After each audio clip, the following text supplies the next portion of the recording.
Doctor Subhash Chandrabose ഒരു ശാസ്ത്ര ചോദ്യമാണ്. ഈ ഓരോ മേഖലയിലും പെയ്യുന്ന മഴയുടെ തീവ്രതയും തുടർച്ചയും മണ്ണിൻ്റെ ഉറപ്പിനെ പ്രതികൂലമായി ബാധിക്കുന്നത് മുൻകൂട്ടി കണക്കാക്കുന്നത് എത്രമാത്രം പ്രയാസമാണ്? ഒരു പ്രയാസമുള്ള കാര്യമല്ല. മഴ വരുമ്പോൾ അതനുസരിച്ച് അതല്ല, ഉരുൾപൊട്ടൽ സാധ്യത പ്രദേശങ്ങളെല്ലാം നമ്മൾ പഠിക്കുകയല്ലേ. മണിക്കൂറൊന്നും പറയാൻ പറ്റത്തില്ലെന്നേ ഉള്ളൂ. ഇത്ര മണിക്കൂർ ഇത്ര സമയത്ത് ഇത്ര ഇൻറ്റൻസിറ്റിയിൽ വരുമെന്നൊന്നും അങ്ങനെ നമുക്ക് സ്പെസിഫിക് ആയിട്ട് പറയാം. അല്ലാതെ ബാക്കി സോയിൽ വരുന്നത് സോയിലും പിന്നെ മോഡലിംഗ് ഒക്കെ ഉണ്ട്. ഒരുപാട് ഇപ്പോൾ പിന്നെ വെസ്റ്റ് ബംഗാളിൽ ഇപ്പോൾ ഒരു മൊബൈൽ ആപ്പ് തയ്യാറാക്കിയിട്ടുണ്ട്. അതനുസരിച്ച് വളരെ ആക്യുറേറ്റായിട്ട് പറയാൻ പറ്റും, അത് വരുന്നേ ഉള്ളൂ. അപ്പോൾ അങ്ങനെ വലിയ മോഡലിംഗ് നമുക്കിപ്പോൾ ഉണ്ട്.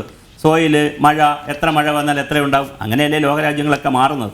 തീർച്ചയായിട്ടും എന്നോട് ചോദിച്ച ചോദ്യത്തിനനുസരിച്ചുള്ള പഠനങ്ങളുണ്ട്, ഒരുപാട് കാര്യങ്ങൾ നടക്കുന്നുണ്ട്. കാര്യം ഓരോ പ്രദേശത്തും പെയ്യുന്ന മഴ എത്ര, അത് ഓരോ സോയിലും, കാരണം സോയിലിൻ്റെ കപ്പാസിറ്റി നോക്കിക്കഴിഞ്ഞാൽ തീർച്ചയായിട്ടും നമുക്ക് പറയാൻ പറ്റും വാട്ടർ എത്ര ഹോൾഡ് ചെയ്യും, മണലിലാണെങ്കിൽ എത്ര ഹോൾഡ് ചെയ്യും, പിന്നെ ചെളിയിൽ എത്ര ഹോൾഡ് ചെയ്യും, ക്ലേയിൽ എത്ര ഹോൾഡ് ചെയ്യും എന്നുള്ള കണ്ടുപിടിക്കാൻ പറ്റുന്നതാണ്, നമുക്ക് അനലൈസ് ചെയ്യാൻ പറ്റുന്നതാണ്. തീർച്ചയായിട്ടും അതൊക്കെ അനലൈസ് ചെയ്യാൻ പറ്റുന്നതാണ്. അതിനകത്ത് സാങ്കേതികത്വം ഒന്നുമില്ല, അത് പഠിച്ച് തെളിയിക്കപ്പെട്ടിട്ട കാര്യമാണ്. ഓരോ പ്രദേശത്തും പിന്നെ സ്ലോപ്പ് എത്രയാണ്, സ്ലോപ്പ് അനുസരിച്ച് എത്ര മഴ പോകും, ഓരോ പെർമിബിലിറ്റി റേറ്റ് എത്രയാണ്, പിന്നെ ഇൻഫിൽട്രേഷൻ, അങ്ങനെ സാങ്കേതിക പദം ചോദിച്ചതുകൊണ്ടാണ് സാങ്കേതികമായി തന്നെ പറഞ്ഞത്.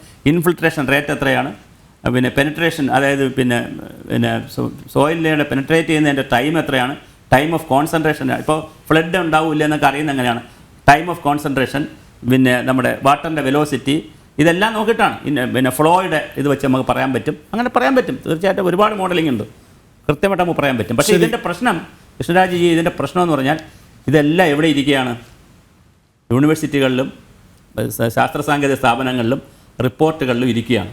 മഹാഭൂരിപക്ഷം റിപ്പോർട്ടുകളും ഇംഗ്ലീഷിലാണ് പഠിച്ചിരിക്കുന്നത്. അതൊന്നും സാമാന്യ ജനത്തിൻ്റെ ഈ ചർച്ചയുടെ തുടക്കം മുതൽ, അതായത് നമ്മൾ 4-5 ദിവസമായി തുടരെ ഈ വിഷയം ചർച്ച ചെയ്യുന്നുണ്ട്.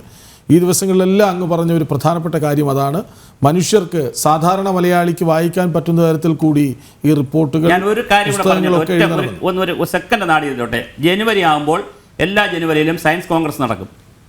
ഇംഗ്ലീഷിലാണ് സയൻസ് കോൺഗ്രസ് നടക്കുന്നത്. എല്ലാ പ്രൊസീഡിങ്സും വരുന്നത് ഇംഗ്ലീഷിലാണ്. ഈ വർഷം മുതൽ അത് മലയാളത്തിൽ നടത്തണം. ഈ ചർച്ചകളുടെ തുടർച്ചയായിട്ട് ഗവൺമെൻറ് അതൊരു തീരുമാനം എടുക്കണം. ശരി.